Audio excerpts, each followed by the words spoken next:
Assalamualaikum warahmatullahi wabarakatuh. Perkenalkan, saya Jauhari, NIM 202106000028, mahasiswa program studi hukum Universitas Siber Muhammadiyah. Tujuan membuat video ini sebagai prasyarat mengikuti ujian capaian pembelajaran ketiga pada mata kuliah Hukum Perusahaan dengan dosen pengampu Bapak Afriansah Tanjung SH MKN. Untuk tugas presentasi ini diberikan tugas untuk mempresentasikan dengan judul Koperasi.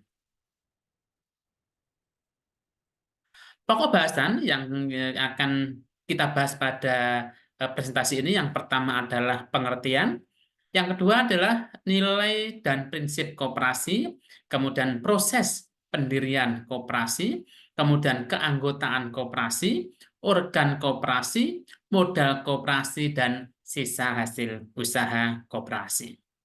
Yang pertama adalah mengenai pengertian dari koperasi.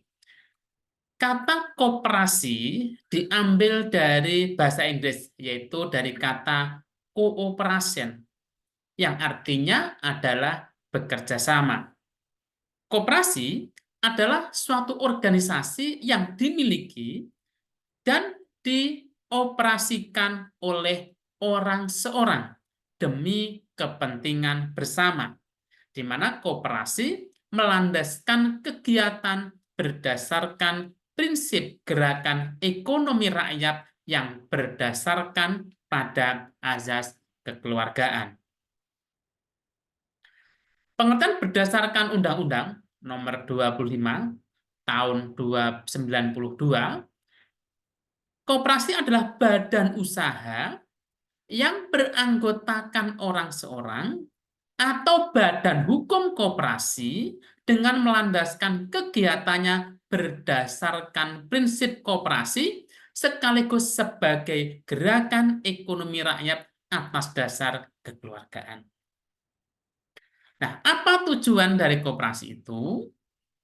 Koperasi bertujuan untuk memajukan kesejahteraan anggota pada khususnya dan masyarakat pada umumnya, serta ikut membangun tatanan perekonomian nasional dalam rangka mewujudkan masyarakat yang maju, adil dan makmur yang berlandaskan pada Pancasila dan Undang-Undang Dasar 1945. Kemudian apa yang nilai-nilai koperasi yang dianut? Jadi koperasi itu didasarkan pada nilai-nilai swadaya, tanggung jawab diri, demokrasi, kesetaraan, dan solidaritas. Artinya setara, setiap anggota memiliki hak dan kewajiban yang sama. Dalam tradisi anggota koperasi percaya pada nilai-nilai etika kejujuran, kemudian keterbukaan, tanggung jawab sosial, dan kepedulian terhadap orang lain. Kemudian prinsip koperasi, ada beberapa prinsip. Yang pertama adalah bahwa keanggotaan koperasi bersifat sukarela dan terbuka. Artinya bahwa koperasi itu adalah organisasi sukarela terbuka untuk semua orang yang dapat menggunakan layanan mereka atau koperasi dan bersedia untuk menerima tanggung jawab keanggotaan tanpa ada diskriminasi gender, diskriminasi sosial, ras, politik, ataupun diskriminasi agama. Kemudian prinsip yang kedua adalah pengelolaan dilakukan secara demokratis, di mana koperasi itu merupakan organisasi demokratis yang dikendalikan oleh anggotanya. Karena tadi anggota memiliki kesetaraan, yang secara aktif berpartisipasi dalam menetapkan kebijakan dan membuat keputusan. Baik pria maupun wanita yang melayani sebagai wakil terpilih bertanggung jawab terhadap anggotanya. Di mana kalau dalam koperasi primer, anggota memiliki hak suara yang sama satu anggota, satu suara. Dan koperasi di tingkat lain juga diselenggarakan secara demokratis. Yang ketiga adalah bahwa pembagian sisa hasil usaha dilakukan secara adil sebanding dengan besarnya jasa usaha pada masing-masing anggota, di mana anggota memiliki kontribusi secara adil terhadap dan secara demokratis untuk mengontrol modal yang ada di koperasi mereka. Hingga paling tidak sebagian dari modal itu biasanya merupakan milik bersama koperasi. Prinsip yang keempat adalah bahwa pemberian balas jasa yang terbatas terhadap modal. Anggota biasanya akan menerima kompensasi terbatas jika ada dengan modal berlangganan sebagai syarat keanggotaan. Jadi anggota mengalokasikan surplus untuk salah satu atau semua tujuan, yaitu mengembangkan koperasi, kemudian mungkin dengan menyiapkan cadangan, kemudian bagian yang tidak akan terbagi, dan menguntungkan anggota sesuai dengan transaksi mereka dengan koperasi dan mendukung kegiatan yang disetujui oleh anggota. Prinsip yang kelima dari prinsip koperasi itu adalah kemandirian, di mana koperasi merupakan sebuah organisasi yang otonom, yang swadaya, yang dikendalikan oleh anggotanya. Jadi, jika mereka mengadakan perjanjian dengan organisasi lain, termasuk kalau melakukan perjanjian dengan pemerintah, ataupun mengumpulkan modal dari sumber eksternal, maka mereka melakukannya dengan syarat yang memastikan kontrol demokratis oleh anggota mereka dan mempertahankan otonomi dari koperasi mereka. Kemudian prinsip yang keenam dari prinsip koperasi adalah prinsip pendidikan perkoperasian, di mana koperasi ini menyediakan diklat, jadi pendidikan dan pelatihan untuk anggotanya. Tapi tidak semua, kalau misalkan anggota banyak, maka yang dilakukan adalah perwakilan terpilih. Karena ada beberapa koperasi yang anggotanya sampai dengan ribuan. Kemudian pada manajer, kemudian karyawan, sehingga mereka dapat berkontribusi secara efektif untuk mengembangkan koperasi mereka. Dan mereka memberitahu pada masyarakat umum, khususnya kaum muda dan pemimpin opini tentang sifat dan manfaat kerjasama. Kemudian prinsip yang ketujuh dari prinsip koperasi adalah kerjasama antar koperasi, di mana koperasi itu melayani anggotanya dengan paling efektif dan memperkuat gerakan koperasi dengan bekerja sama melalui struktur, baik itu di tingkat lokal, kemudian di tingkat nasional, kemudian di tingkat regional, bahkan bisa juga pada tingkat internasional. Nah, bagaimana sekarang tentang proses untuk mendirikan koperasi? Jadi, kalau dilihat dari bentuknya, koperasi itu ada dua jenis, yaitu bentuk koperasi primer dan yang kedua adalah bentuk koperasi sekunder. Apa bedanya koperasi primer dan koperasi sekunder? Nah, pada koperasi primer, yaitu koperasi yang anggotanya adalah orang per orang dan didirikan atau dibentuk sekurang-kurangnya oleh 20 orang. Jadi paling tidak ada 20 di anggota koperasi itu. Ya, jadi anggotanya per orang. Ini disebut dengan koperasi primer. Yang kedua adalah bentuk koperasi sekunder. Yang seperti apa yang sekunder itu? Yaitu koperasi yang beranggotakan badan-badan hukum koperasi. Jadi, ada badan-badan hukum koperasi, kemudian berkumpul. Nah, ini anggotanya itu. Anggotanya adalah badan-badan koperasi. Yang dibentuk sekurang-kurangnya adalah 3 koperasi yang telah berbadan hukum. Jadi kalau yang primer tadi adalah anggotanya orang per orang, minimal 20 orang, kemudian bentuk koperasi, namanya bentuk koperasi primer. Kalau sudah badan hukum koperasi-koperasi, minimal 3 koperasi, maka nanti bentuknya adalah, kalau anggotanya 3 koperasi minimal, itu disebut dengan koperasi sekunder. Nah, itu kalau kita lihat dari bentuknya. Sekarang bagaimana koperasi itu jika dilihat dari jenisnya? Ada beberapa jenis. Ada koperasi simpan pinjam. Yang kedua, ada koperasi konsumen. Yang ketiga, ada koperasi produsen menghasilkan. Kemudian yang keempat, ada koperasi pemasaran. Dan yang kelima, ada koperasi jasa. Ini kalau kita lihat, koperasi berdasarkan jenisnya. Kemudian bagaimana pembentukan koperasi? Kalau kita lihat, di dalam persyaratan pembentukan koperasi yang diatur dalam Undang-Undang Republik Indonesia Nomor 25 Tahun 92, antara lain yaitu yang pertama bahwa pembentukan koperasi itu didasarkan atas bentuk koperasi yang dibentuk. Apakah dia mau primer ataukah koperasi sekunder? Tadi sudah ada perbedaannya. Kalau primer berarti anggotanya orang per orang minimal 20. Kalau sekunder berarti terdiri dari badan hukum koperasi yang minimal ada 3.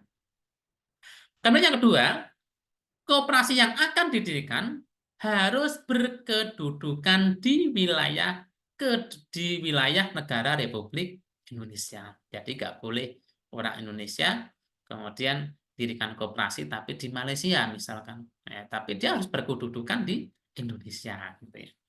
Yang ketiga adalah pembentukan koperasi dilakukan dengan akta pendirian yang di dalamnya memuat anggaran dasar dari koperasi.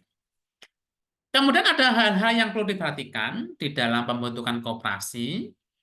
Yang pertama adalah bahwa orang-orang yang mendirikan, yang nantinya menjadi anggota koperasi itu, harus mempunyai kegiatan atau kepentingan yang sama. Yang kedua, bahwa usaha yang akan dijalankan oleh koperasi harus layak secara ekonomi. Sehingga operasi nanti akan bisa berdiri, akan bisa eksis. Yang ketiga, bahwa modal harus cukup tersedia untuk mendukung kegiatan tersebut, tanpa menutup kemungkinan untuk memperoleh bantuan, fasilitas, dan pinjaman dari pihak lain. Ini yang perlu diperhatikan bahwa modalnya cukup. Jangan sampai membuat sesuatu kegiatan yang modalnya tidak mencukupi. Kemudian yang keempat, bahwa kepengurusan dan manajemen harus sesuai dengan kegiatan usaha yang dilaksanakan agar efisien dalam pengelolaan koperasi. Sehingga nanti koperasi itu bisa berjalan, bisa menghasilkan, yang pada akhirnya nanti bisa untuk meningkatkan kesejahteraan para anggotanya dengan prinsip-prinsip koperasi tadi. Nah, ini kalau kita lihat rangkaian atau proses kalau kita bikin bagan ya, jadi dasarnya dari Undang-Undang Nomor 25 Tahun 92, kemudian PP 4 Tahun 94, dan juga Permen Nomor 1 Tahun 2006. Nah, di mana nanti untuk pendirian koperasi itu, kalau disebut ini prakoperasi, ada prosesnya di awal, adalah sekelompok orang yang mempunyai kegiatan dan kepentingan yang ekonomi yang sama. Nah, sekelompok orang, kalau kita mendirikan koperasi primer tadi, berarti ada 10 minimal. Gitu ya. Kemudian dibuat kesepakatan dengan rapat persiapan, dengan rapat pembentukan, di mana nanti di dalam rapat itu ya, yang bisa dihadiri dengan pejabat misalnya, bisa juga. Kemudian membahas anggaran dasar koperasi, anggaran dasarnya. Kemudian di dalam anggaran dasar itu paling tidak harus memuat nama dan tempat kedudukan. Ada di mana? Jenenge koperasi ini opo. Kemudian dia ada di mana? Kantornya di mana? Berkedudukan di mana? Kemudian maksudnya apa? Tujuannya. Nah, ini ada. Kemudian bidang usaha yang dijalankan. Ada kalau di daerah Jember itu koperasi petani tebu. Yang isinya memang sama-sama dari petani tebu. Ada koperasi peternak ayam. Yang semuanya sama pada peternak ayam. Dan seterusnya. Jadi biasanya punya bidang usaha. Kemudian keanggotaan. Kemudian rapat anggota. Nah, tentunya ini juga harus ada dokumentasi rapat anggota. Kemudian ada pengurus, ada pengawas. Kemudian juga di dalam anggaran dasar itu dijelaskan bagaimana nanti sisa hasil usahanya seperti apa dan bagaimana nanti pembagian sisa hasil usaha. Dijelaskan di sana. Ya, secara jelas nanti akan clear secara tertulis. Dan ini nanti disepakati. Kalau misalkan nanti sudah disepakati, maka akan dibuatkan namanya akta akta notaris. Kalau nanti bahwa pembentukannya adalah koperasi primer, maka ya sekurang-kurangnya ada 20 orang pendiri. Kalau ini koperasi sekunder, ya harus di orangnya paling tidak ada 3 koperasi yang bisa untuk mendirikan itu. Kemudian setelah akta notaris, tentunya adalah notaris yang memiliki kompetensi untuk membuat akta ini, yaitu mengajukan permohonan pengesahan secara tertulis kepada pejabat yang berwenang, yang dilengkapi dengan persyaratan administrasi. Kemudian diajukan. Nah, kemudian dari pejabatnya nanti akan melakukan penelitian terhadap materi anggaran dasar yang diajukan dengan syarat-syarat administrasi itu. Kemudian oleh pejabatnya nanti yang berwenang akan melakukan pengecekan terhadap keberadaan koperasi tersebut. Nah, jika diterima, nah nanti pengesahan selambat-lambatnya 3 bulan sejak berkas diterima lengkap baru kemudian bisa terbit SK pendirian koperasi. Tetapi jika ditolak, nah, maka keputusan penolakan dan alasan disampaikan kembali kepada kuasa pendiri. Karena yang mengajukan tadi kan tidak kalau 20 orang bersama-sama. Pasti ada kuasa siapa yang dikuasai atau yang dipercaya untuk mengurus tadi itu. Nah, itu nanti akan diberikan paling lama 3 bulan. Kemudian para pendiri dapat mengajukan ulang. Jadi untuk bagaimana pendirian tadi diberikan waktu selama 1 bulan. Nah, baru kemudian ada keputusan terhadap permintaan ulang tersebut paling lambat 1 bulan apakah pengajuan itu diterima atau ditolak. Kalau disetujui, maka nanti 3 bulan berikutnya baru akan muncul SK. Nah, ini kurang lebih untuk bagaimana proses untuk langkah-langkah mendirikan koperasi. Nah, di rapat persiapan ini tentu harus dijelaskan ya tentang bagaimana tujuannya, gitu ya. Jadi tujuan mendirikan koperasinya untuk apa, kemudian kegiatan usaha yang dijalankan itu apa, kemudian syaratnya jadi anggota itu apa. Kalau misalkan petani tebu, apakah haruskah yang jadi anggota itu petani tebu misalnya, ataukah tidak? Lah ini disepakati pada rapat persiapan. Kemudian menetapkan modal yang akan disetor kepada koperasi, diantaranya ada simpanan pokok, ada simpanan wajib. Kemudian memilih nama-nama pendiri koperasi, siapa yang mendirikan, biasanya orang yang memiliki inisiasi atau inisiatornya, gitu ya. Kemudian memilih nama pengurus, pengawas koperasi, dan juga bagaimana menyusun anggaran dasar. Nah, untuk dapat pembentukan, maka 2 orang atau lebih yang mewakili kelompok masyarakat atau pemrakarsa atau inisiatornya tadi itu menghubungi kantor dinas koperasi tingkat 2 atau kantor dinas koperasi tingkat kabupaten. Beberapa kabupaten ada yang menyebut namanya dinas koperasi dan UMKM biasanya seperti, tapi tergantung dari masing-masing kabupaten. Tetapi prinsipnya adalah dinas koperasi gitu. Untuk apa ini? Untuk mendapatkan kejelasan awal mengenai apa syarat dan tata cara mendirikan koperasi. Karena bisa jadi di satu syarat utamanya tetap sama, tapi secara administratif mungkin di satu wilayah bisa sedikit agak berbeda, itu masalah teknis biasanya. Nah, selanjutnya pemrakarsa mengajukan proposal, gambaran umum tentang potensi anggota, jenis usaha, dasar pembentukan koperasi, sekaligus mengajukan permohonan kepada pejabat kantor dinas koperasi dalam rangka untuk mempersiapkan anggaran dasar dan anggaran rumah tangga koperasi. Nah, Atas dasar permohonan tersebut, maka pejabatnya akan memberikan penyuluhan biasanya, gitu ya. Kemudian disiapkan, ya, minimal tadi anggota itu minimal 20, itu yang dipersiapkan dengan calon anggota koperasi yang dipimpin oleh pemrakarsa tadi, atau inisiatornya, dengan materi tentang kesepakatan pembentukan, kemudian dibahas ADART-nya supaya nanti disepakati bersama, kemudian penetapan badan koperasinya, dipilih pengurusnya, siapa nanti kalau koperasi itu berdiri, siapa yang jadi pengurus, siapa yang jadi pengawas, kemudian serta sumpah janji pengurus dan pengawas bahwa nanti dia akan bekerja sungguh-sungguh untuk bagaimana menjalankan koperasi itu. Nah, secara rapat pembentukan tersebut, maka koperasi telah dapat menjalankan aktivitas usahanya. Antara lain, anggota bisa membayar simpanan pokok, simpanan wajib, dan simpanan lainnya karena sebagai modal awal.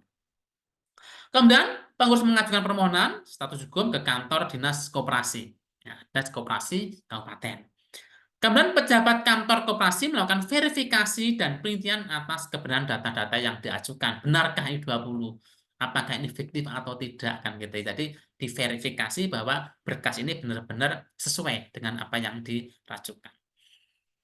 Kemudian isi rapat ADRT ada daftar pendiri, kemudian nama dan tempat pendiri, maksud tujuan, kemudian ketentuan anggotanya, rapat, pengelolaan, modal, gitu ya, pembagian SAHU, dan sanksinya ketika pengurus ataupun anggota yang tidak sesuai dengan kesepakatan anggaran dasar koperasi. Nah, lingkup pengawasannya bisa kepatuhannya, bisa simpan pinjam, bagaimana penerapan sanksinya, dan seterusnya. Nah, bagaimana keanggotaan koperasi? Ini kalau kita lihat bahwa keanggotaan koperasi itu ada kewajiban, ada hak. Ya. Apa saja kewajiban anggota? Yaitu patuh pada ADART koperasi. Yang kedua, berpartisipasi pada usaha yang diselenggarakan koperasi.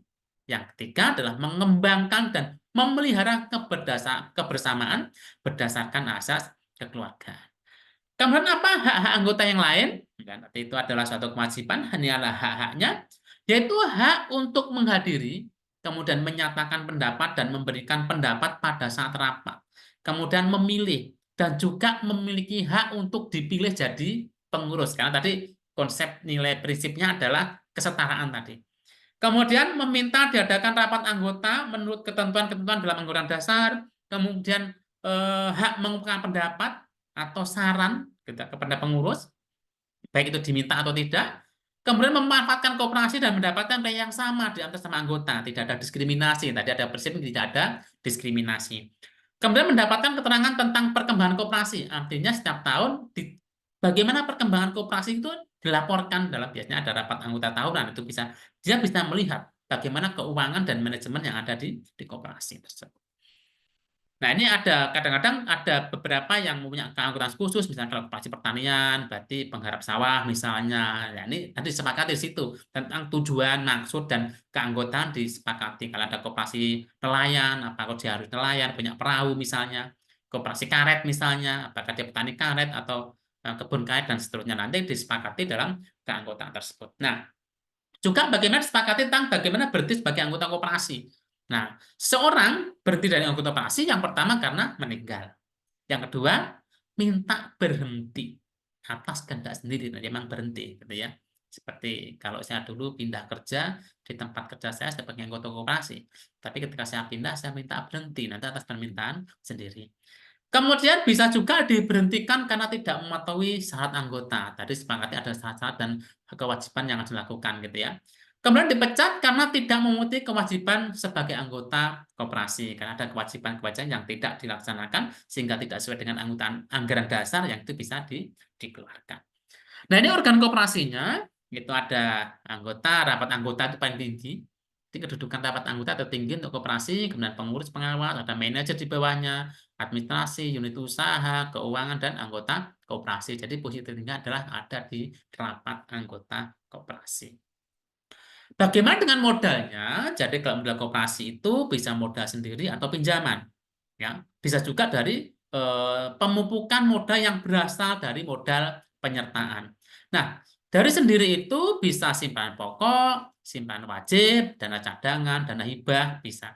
Kemudian dari pinjaman bisa dari anggota, dari koperasi lain, ya, kerjasama dengan koperasi lain, bisa ada pinjaman dari bank atau lembaga keuangan yang lain, bisa juga dari penerbitan obligasi atau surat hutang lainnya, dan dari sumber-sumber lain yang sah. Nah, bagaimana dengan sisa hasil usaha koperasi? Jadi sisa hasil koperasi itu merupakan pendapatan koperasi yang diperoleh dalam 1 tahun buku dikurangi dengan biaya. Biaya apa? Biaya penyusutan, biaya kewajiban, termasuk biaya pajak dalam buku tahunan yang bersangkutan. Jadi semuanya dikurangi, bagaimana pajaknya dan sebagainya. Kemudian sisa usaha setelah dikurangi dari cadangan dibagikan kepada anggota standing dengan jasa usaha yang dilakukan. Masing-masing anggota koperasi tadi digunakan juga untuk pendidikan perkoperasian. Tadi untuk anggota, pengurus, pengawas, untuk pendidikan perkoperasian, yaitu mengambil dana dari sisa hasil usaha koperasi. Dan juga untuk keperluan lain di koperasi sesuai dengan keputusan pada saat rapat anggota. Karena keputusan tertingginya ada di rapat anggota. Di mana pembagian hasil usaha kepada anggota dilakukan tidak semata-mata berdasarkan modal yang dimiliki seorang dalam koperasi, tetapi juga berdasarkan perimbangan jasa usaha anggota terhadap koperasi. Di mana ketentuan ini merupakan perwujudan dari nilai-nilai kekeluargaan dan nilai keadilan. Demikian presentasi tugas di mata kuliah ini. Terima kasih, semoga bermanfaat. Wassalamualaikum warahmatullahi wabarakatuh.